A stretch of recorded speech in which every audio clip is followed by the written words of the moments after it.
is Mary Kay Pierce, and I'm the Executive Director of NAMI, Richland County.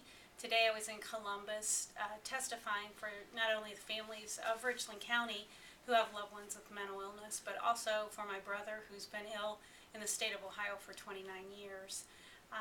The proposed cuts to our state budget for mental health are devastating for our families.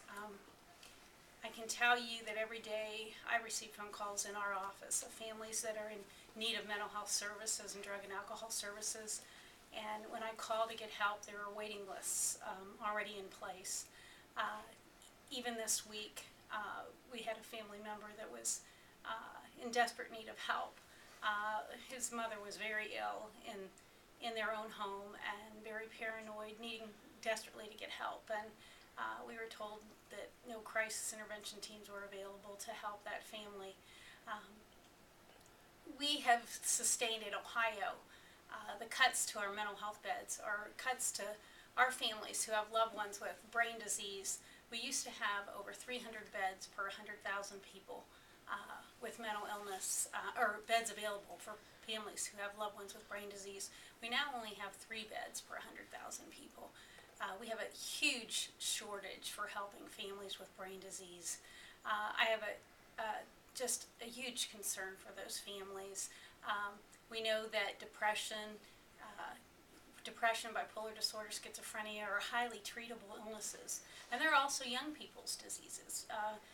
The majority of the people who end up with a diagnosis of one of those that I just mentioned have the signs and symptoms before the age of 24. So if we can get these people into treatment early on, and very successful treatment when they get help, they can stay in their jobs, they can stay with their families, they can remain very productive in the community. But when they can't get medical help and depression increases, and we don't have the services, or we have waiting lists, or we can't get them to the ER, we lose family members. Even this past month, I've known at least 3 personally, families who've lost loved ones to illness, and it just shouldn't happen in our state. And we can't have any more cuts to mental health. It's just inconceivable to me in the medical profession. No other diagnosis has to fight for medical treatment in our state more than what we do for brain disease, and it's just not right.